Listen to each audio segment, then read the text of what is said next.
So we've just navigated the complex terrain of Descartes' views on God and the soul in relation to theology and metaphysics. Now let's zoom in on a specific claim that often overshadows all that: Cartesian dualism. The idea that the mind or soul is fundamentally non-physical seems to be a constant thread throughout his work, from his early notes right up to his final writings. He consistently asserts this incorporeality. It's become almost synonymous with his philosophy. But here's the twist.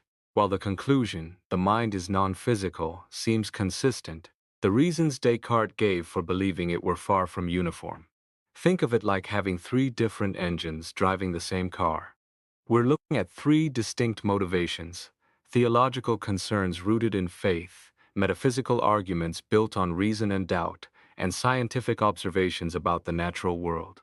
Interestingly, the theo and metaphysical strands seem to have certain harmony, though they don't necessarily imply each other. But between the metaphysics and the science, there's a noticeable tension. The metaphysics often sounds like a fortress against doubt, aiming for absolute certainty. Yet when Descartes turns to science, the tone shifts. It becomes less dogmatic, more open to evidence, which is quite fascinating, given how Cartesian dualism is usually presented as an unshakable doctrine. Let's start with the theological engine. Descartes himself wasn't shy about connecting his philosophy to religious belief. In the Meditations, he explicitly states that showing the soul's immortality through reason helps combat atheism. This wasn't just some afterthought to please the Sorbonne faculty. He mentioned it even in private letters back in 1630, talking about a lost treatise designed to fight atheists by proving souls exist separate from bodies. So yes, the context of 17th century Christianity, with its emphasis on the afterlife, certainly played a role. However, Descartes wasn't saying, you must believe in dualism to believe in immortality. His logic was more like, if we can show the soul is independent of the body, then immortality follows. It's a sufficient condition, not a necessary one within orthodox teaching. Many theologians of the time, influenced by Aristotle, actually envisioned a resurrection body, not necessarily Descartes' abstract, unextended thinking thing. Now Mersenne, a key figure in Descartes' intellectual circle, pointed out a potential flaw. Just because you prove the soul isn't made of matter, does that mean it can't be destroyed when the body dies? Maybe God just programmed it to expire? Descartes' reply was interesting. He admitted no ironclad proof, but argued there's no evidence for such annihilation. He likened bodily death to just breaking a watch. The parts fall apart, but the principle of movement itself doesn't vanish into nothingness. This highlights a fundamental difference from the scholastic tradition, especially Aristotle. For Aristotle, the soul was the form of the body, inseparable like sight depends on the eye. Removing the eye removes the function. Descartes, however, saw a purely mechanical universe where living and dead matter are just different states of the same extended stuff. Death isn't the absence of soul, but the decay of the physical machine. So, if death is just the breakdown of the machine, what happens to the thinking part? Descartes argued that the mind, being a pure substance, remains untouched by the body's demise. Your body changes shape constantly, loses limbs, gets replaced by new cells, yet it's still your body. But your mind, even if its thoughts and feelings change, is still fundamentally the same mind. Therefore, since the body easily perishes, the mind by its very nature is immortal. Now, this argument needs a bit more scaffolding. The idea that God creates substances that are inherently stable unless he actively withdraws his support. Even with that, Descartes wisely kept a slight caveat: ultimately, God's will is paramount. He didn't want to overstep theological boundaries. Despite these qualifications, he genuinely believed his system offered a stronger, more rational foundation for immortality than the Aristotelian scholastics, who struggled to reconcile form existing apart from matter. He felt he was providing the tools reason needed to uphold Christian doctrine. But wait, there's another theological wrinkle. Descartes defined the core of the mind as pure thought and will. Sensation, imagination, perception. These, he stressed, depend on the body being attached. So if the body dies and the soul separates, what's left? A mind stuck contemplating pure abstractions like geometry, with all sensory images gone. This raises a huge question. How do you maintain individuality? If you lose all connection to the particular experiences that make you you, how do you distinguish one immortal soul from another? It's like the old problem the scholastics had with angels. How do you tell St. Peter's angel from St. Paul's? The very mechanism meant to solve the immortality problem, by separating the thinking thing from the body, potentially created a new puzzle about identity. The ghost of Averroes, who argued for a universal intellect, seemed to be haunting the Cartesians too. Okay, let's switch gears to the metaphysical engine. In his early unpublished works, Descartes basically stated the non-physical nature of thought without much argument. He described the brain and nerves as a marvelous machine, capable of producing sensations and movements, but then simply asserted that God must unite a rational soul to this machinery. It's like saying, look how complex this clockwork is, but clearly there's a clockmaker's intention behind it. The real attempt to build a proof came later, in the Discourse and Meditations, using the famous method of doubt. The classic line, I can doubt I have a body, but I cannot doubt I am thinking, therefore I am a thinking thing, not a body. Sounds neat, right? Well, almost immediately, critics like Arnold pointed out the logical leap. Just because you can't perceive something else doesn't mean it isn't there. It's a notorious non sequitur. The immediate criticism was sharp. How can you be sure if nothing else belongs to your essence, just because you aren't currently aware of it? Descartes tried to clarify later, distinguishing between subjective awareness and objective reality. He said the claim was only that he was a thinking thing in the strict sense, allowing for the possibility that maybe, just maybe, there are some material aspects to the soul we haven't recognized yet. But this feels a bit like trying to patch a hole in the hull while the ship is already taking on water. When he repeats the phrase in the second meditation, the language still sounds pretty definitive. The back and forth with Gassendi reveals this tension. Descartes insists he allows for the possibility of the material, but the surrounding text seems to subtly push away from it. It's a subtle but crucial ambiguity. So, what's going on here? Was Descartes just sloppy reasoning initially, unable to admit his mistake?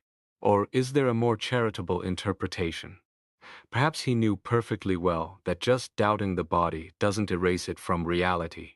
Maybe he saw that step as merely identifying a starting point for inquiry, a way to isolate the thinking thing conceptually, acknowledging up front that this conceptual isolation doesn't automatically match the full reality. There's support for this view in earlier texts, where he explicitly distinguishes our perception of things from how they truly are. He even admitted that his exclusion of the body was based on his own perception, not necessarily on how things actually exist. But here's the rub. Once you acknowledge that gap between what we perceive and objective reality, closing that gap becomes incredibly difficult. It's like saying, I know this map isn't the territory, but trust me, the map shows the treasure. And indeed, attempts to close that gap, especially in the sixth meditation with the argument about God guaranteeing the reliability of clear and distinct perceptions, run into well-known pitfalls. The most famous is Arnold's circle. You need God to prove your perceptions are reliable, but you use those very perceptions to prove God exists. It's a circular dependency. Plus, even if God guarantees reliability, Arnold pointed out another issue. Just because you can clearly perceive the mind without the body doesn't mean there aren't hidden necessary connections in reality that link them together in ways your limited intellect hasn't grasped. These arguments weren't new complaints. Descartes faced them. What's fascinating is that despite these powerful critiques, his personal conviction in dualism remained rock solid. It suggests he felt there were other stronger reasons beyond the purely metaphysical proofs.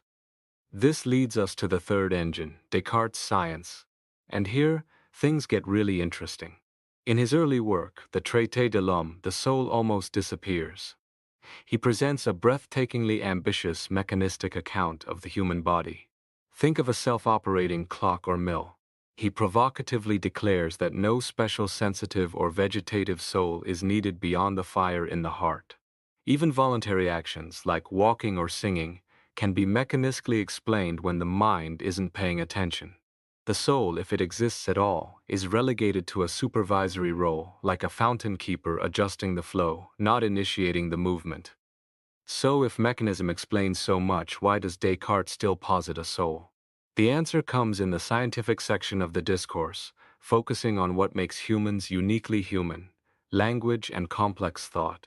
He argues that a machine, no matter how cleverly constructed, is just a stimulus response device. You can train a parrot to say hello when touched, but it's a fixed response. Humans, however, can generate meaningful, appropriate responses to any situation, composing discourse to express thoughts. This flexibility, this ability to handle infinite contingencies, seems fundamentally different from any possible physical machine. Notice, though, this argument comes right after he praises the amazing complexity achievable by purely physical mechanisms in the body. It's a tightrope walk. Here's the crucial part. Descartes doesn't say it's absolutely impossible for God to create a thinking machine. He concedes that reason, being universal, might require structures too complex for mere physical organs to provide. So he calls it morally impossible. What does that mean? It's not absolute logical impossibility, but a high degree of probability based on the available evidence and reasoning. It's like saying, based on everything we know, it's practically unthinkable, though strictly speaking, we can't rule it out entirely. This is a significant departure from the metaphysical tone. It shows he's treating the question scientifically, open to evidence. Whether such a machine is possible depends on what physics can achieve, specifically, how much complexity can be packed into the brain. What evidence did Descartes have? Anatomy. He was deeply involved in dissections. What he saw or thought he saw was essentially simple mechanics, push and pull like cogs and levers. He couldn't imagine the brain having enough tiny parts to simulate the infinite flexibility of human thought. So the question arises, if Descartes lived today, would he still be a dualist? Probably not. Modern neuroscience reveals a brain with billions of neurons and trillions of connections, vastly more complex than anything he could have imagined. And consider AI. Machines made of plastic and metal can play chess, learn, and respond in ways that defy simple prediction, mimicking aspects of cognition. This highlights that Descartes' scientific argument was deeply tied to the empirical state of knowledge of his time. It wasn't a purely logical deduction, but an assessment based on the limits of contemporary science. There's another, perhaps more subtle, inconsistency. Sometimes, Descartes seems to dismiss matter too quickly, saying, "I just don't see how mere stuff can think." But hold on, didn't he use exactly the same reasoning elsewhere? He wouldn't accept the scholastics saying, fire or gravity couldn't be explained by matter because you couldn't intuitively grasp it. His whole project was to show that complex configurations of matter could explain seemingly non-material phenomena like fire, gravity, even life itself, by appealing to tiny undetectable particles. He invoked subtle matter for gravity, particles smaller than air particles. If such invisible infinitesimal stuff can explain gravity, why is it so easy for him to declare cognition beyond the reach of matter? It seems his scientific skepticism about the limits of matter was selective, perhaps inconsistent with his broader reductionist ambitions. So, what's the takeaway from Descartes' scientific approach? It's a clear trajectory towards reducing the soul's role in explaining the world. His work laid the groundwork for later thinkers like La Mettrie, who explicitly called humans machines, and resonates with modern neurophilosophy. Crucially, despite his strong convictions, Descartes approached this scientifically. He acknowledged the question hinged on empirical evidence, and allowed for the possibility that future discoveries might bridge the gap. His conclusion wasn't based on airtight logic alone, but on the best scientific understanding of his day. This openness, even amidst his strong beliefs, is quite remarkable. In the end, trying to pinpoint which motivation was most important for Descartes is tricky. If his reported dying words are true, he clung to the belief in a separate surviving soul.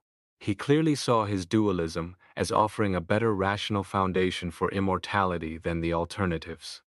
His metaphysical proofs, however, faced serious challenges, struggling to connect subjective experience to objective reality. His scientific investigations, driven by a desire for unified explanations, progressively pushed the soul out of the picture, making it a last resort explanation. Perhaps Descartes found satisfaction in the thought that faith, reason, and science, despite their different methods, all seem to point towards the same conclusion. The mind and body are truly distinct.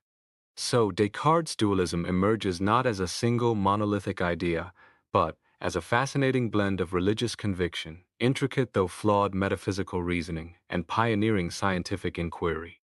Each strand contributed to his view, pulling in slightly different directions, yet ultimately converging in his mind on the separateness of the thinking soul.